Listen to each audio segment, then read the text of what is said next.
Sveiki. Na štai mes esame vienoje iš profesionalių svetainių, kurioje dar yra niekas nekeista, tai yra angliški tekstai. O pasikeisti tai nėra sudėtinga. Mes perėjom dabar iš karto į adminą, prisijungti kaip reikėtų tikrai nevadžiau, nes tai turėsit kiekvieną savo prisijungimus ir ką reikėtų iš karto padaryti. Pirmiausia, mes nusistatom tai, kaip mes norim matyti adminę savo titulinėme puslapyje.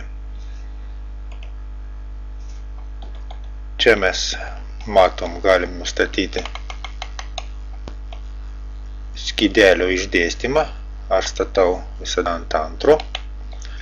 Šitas, jeigu jums nereikalingas, galim išjungti viršuje, jis jau dingo ir kiekvienas jūs perėsite visus šitus punktus, pasižiūrėsit, kas yra rodoma ir nuspręsit, ar jums tai yra reikalinga.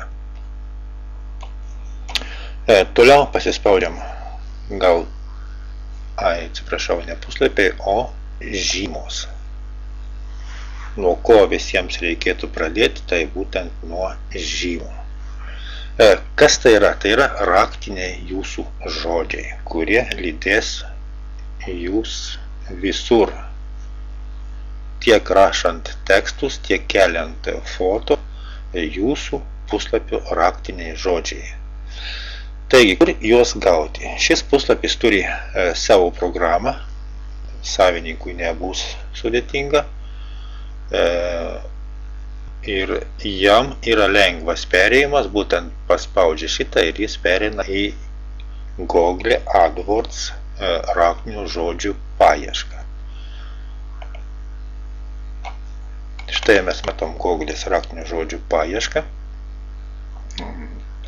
Ir aš įvedžiau sportinės prekės kaip raktinį žodį ir mes jau žiūrim, kiek per mėnesį paieškų iš paieškos ateitų į šitą puslapį žmonių. Tai yra 320. O sporto prekės 6600. Tai išvada labai paprasta, reikėtų naudoti kaip raktinį žodį ne sportinės prekės, o sporto prekės. Ir taip kiekvieną raktinį žodį jūs jau čia atsirenkate. Sporto prekės tai yra labai vertingas raktinis žodis. Mes čia kūriam naują arba keičiam senai, kuris mums jau nereikalingas.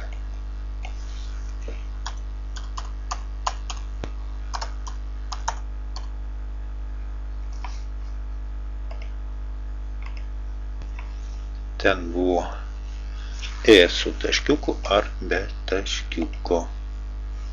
Sporto prekė su taškiuku.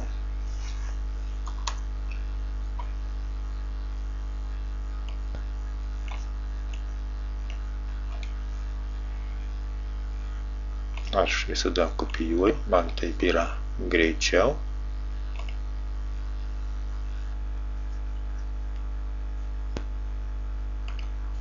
Aprašymas. Aprašymas yra rašoma, kad nebūtinai, bet jei norit, kad jūs puslapis būtų gerai savo optimizuotas, visada įrašykit raktinio žodžio trumpą aprašymą, tai nėra sudėtinga. Įdėkit tą patį ir mes turėtų būti iš 3-4 žodžių, mažiausiai. Sportinės prekės.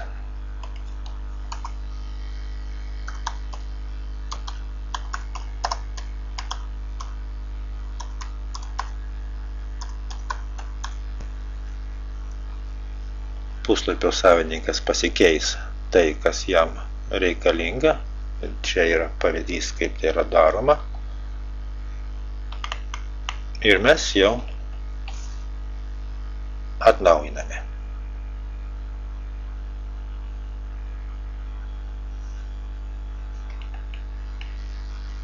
Štai mūsų sporto prekės, trumpas aprašymas, tai kas eina viršuje, ką nuskaitys Google, ir mūsų sporto prekės yra sutvarkytos. Ir taip jūs galite susitvarkyti visas arba jas ištrinti ir susidėti naujus savo raktinius žodžius. Na, o toliau jau mums reikėtų pasikeisti kategorijų pavadinimus. Kategorijas ir pavadinimus. Kur tai yra daroma, mes tuoj atrasim.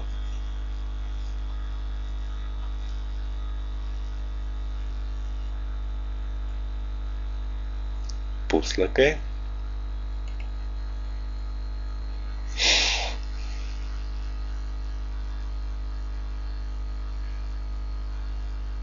Štai atsivėrė puslapiai ir kaip minėjau, jūs visada pradedate nuo nustatymų. Čia aš jau esu padaręs nustatymus pagal save. Jūs kiekvienas taip pat nusistatysit pagal save, ką jūs norit matyti. Ar jūs datą norit čia matyti, ar nenorit. Man tai nereikalinga, man užima per daug vietos.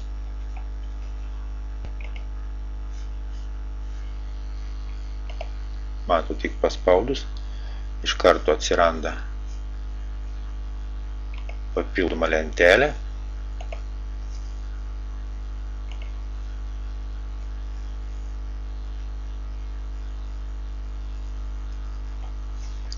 Į kokį mums straipsnelį įeiti. Nu, gal paimkim services. Ieškom, kuris yra. Spaudžiam redaguoti.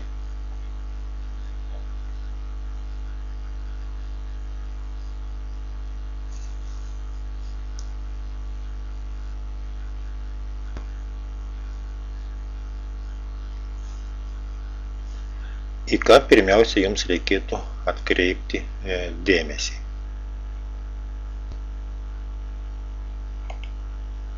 Pasispaudžiam ir čia. Pasižiūrim, kaip puslapis atrodo ir mes nusprendžiam, ar mes norim, kad lygiai taip pat atrodytų puslapis. Išdėstymas tikrai yra gražiai, profesionaliai.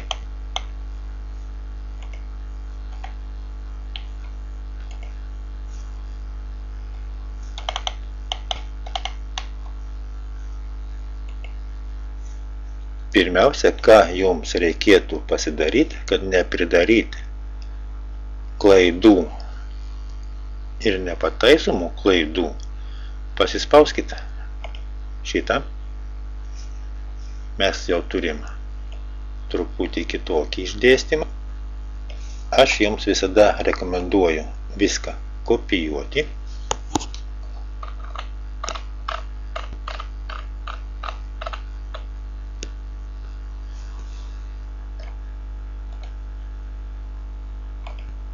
Na štai mes nusikopijavom. Toliau atsižymėti.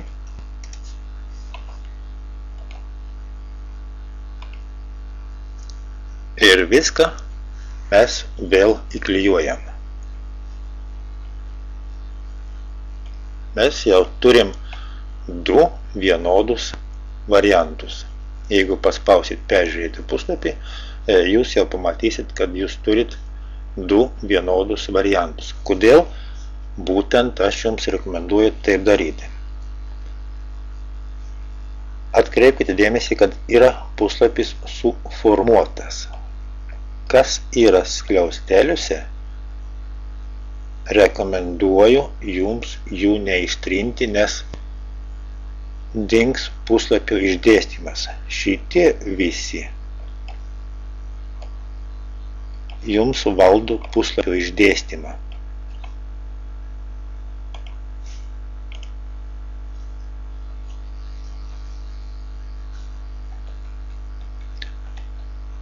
Tekstus jūs galite keistis pasispaudę ir šitą.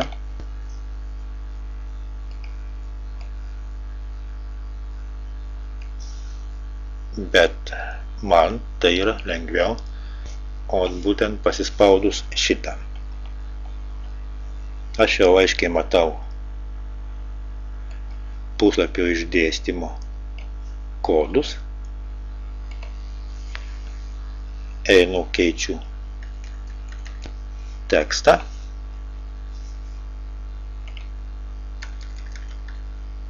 Nuo čia iki čia.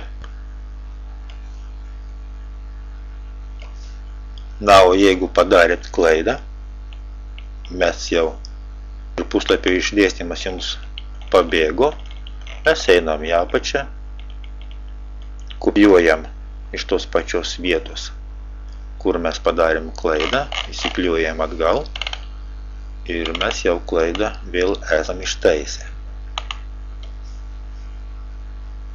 Toliau, kai yra tekstai sudėti, jums reikia keisti foto.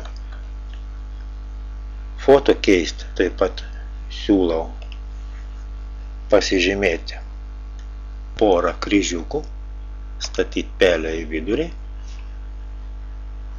ir paspaudus čia mes įterpiam naują foto. Prieš tai su pelė paspauskite ant foto, eikite į foto redagavimą.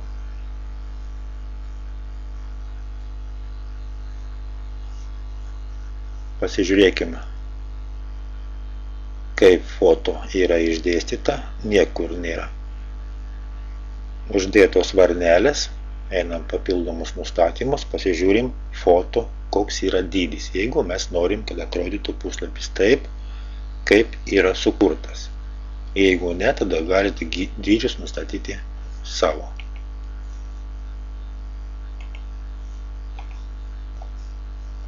Pakeitėm tekstus, pakeitėm foto. Šiame puslapyje yra savo programa. Čia mes matom tai, ką mes matysim Google paieškos sistemoje. Ne tik Google, bet ir kitų paieškų sistemose. Ant kiek šitas puslapis yra optimizuotas, mes tuoj patikrinsim.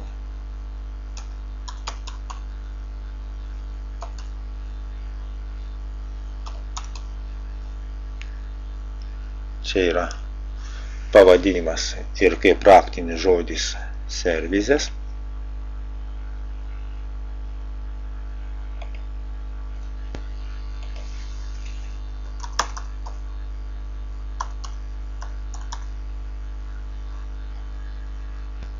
Matot, kaip viršuje keičiasi.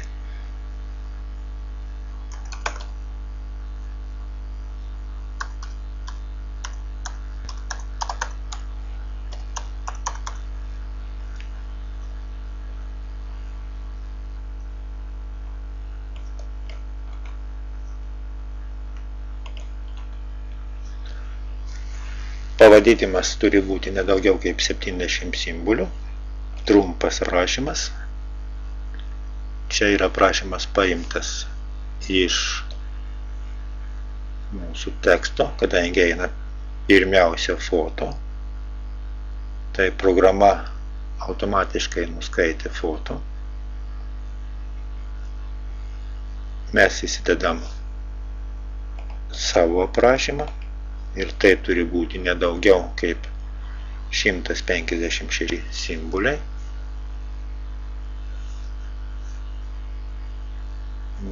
Ir gerai atminkit, kad čia mes rašome tai, ką mes norim, kad paieškos sistemoje vartotojas įvedęs services matytų jūsų pavadinimą ir trumpą aprašymą.